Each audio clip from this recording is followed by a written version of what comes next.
टापू आसन बने हैं। सच्चे पुजारी मनभर गाँव के नर नारी मनभर तीर्थ धाम गुर के बने हैं। सच्चे पुजारी मनभर गाँव के नर नारी मनभर तीर्थ धाम गुर के बने हैं। मोतिमपुर गाँव ले थोड़की ने दूरी हम, मोतिमपुर गाँव ले थोड़की ने दूरी हम, अमर टापू आसन बने हैं। सच्चे पुजारी मनभर गाँव के नर नारी मनभर तीर्थ धाम गुर के बने हैं। सच्चे पुजारी मनभर गाँव के नर नारी मनभर तीर्थ धाम गुर के बने हैं।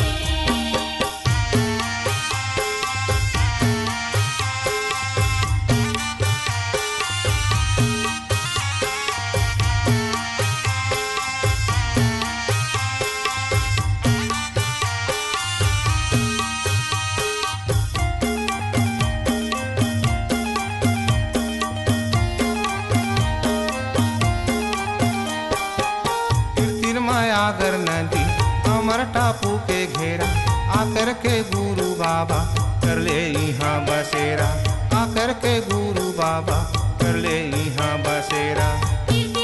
आगर नदी अमर टापू के घेरा, आकर के गुरु बाबा कर ले यहाँ बसेरा, आकर के गुरु बाबा कर ले यहाँ बसेरा।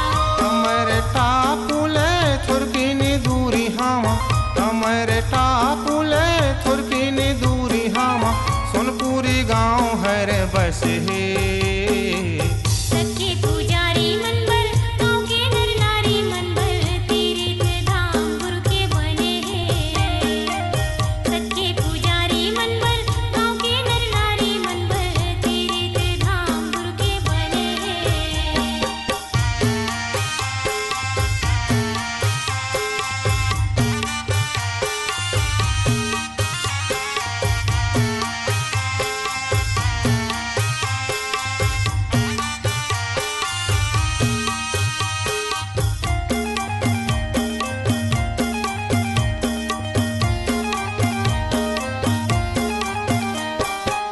शहर मुंगेली की उत्तर दिशा महावे, गंगा मैया सही के आगर नदी हवा है, गंगा मैया सही के आगर नदी हवा है।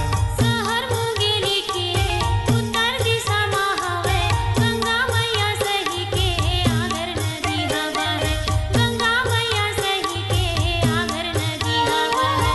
जमपुर उमरिया देवरी बोधा पारा कंतेली, जमपुर उमरिया देवरी बोधा पारा कंतेली, आए जाए के रद्दा बने हैं।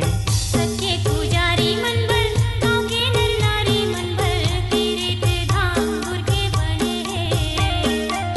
सच्चे पुजारी मनभर गाँव के नर नारी मनभर तीर्थ धाम गुर के बने हैं।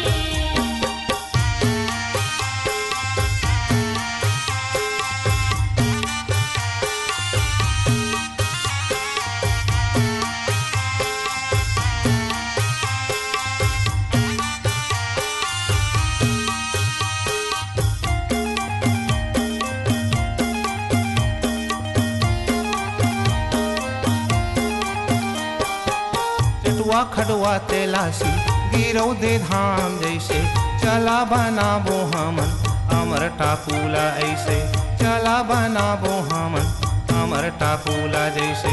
चटुआ खड़ुआ तेला से गिरौद धाम जैसे, चला बनाबो हमन अमर टापूला ऐसे, चला बनाबो हमन अमर टापूला ऐसे।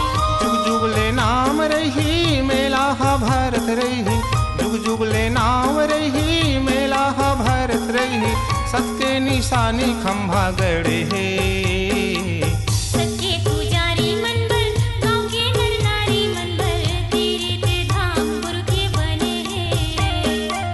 सच्चे पुजारी मन भर गाँव के नर नारी मन भर तीर्थ धाम गुरु के बने हैं। मोतिमपुर गाँव ले थुरकी ने दूरी हामा, मोतिमपुर गाँव ले थुरकी ने दूरी हामा, अमर टापू आसन बने हैं वो। सच्चे पुजारी मन भर गाँव के नर नारी मन भर तीर्थ धाम गुरु के बने हैं। सच्चे पुजारी मन भर गाँव के नर नारी मन भर तीर्थ धाम गुरु के बने हैं। सत्य पुजारी मन भर गाँव के नर नारी मन भर तीर्थ धाम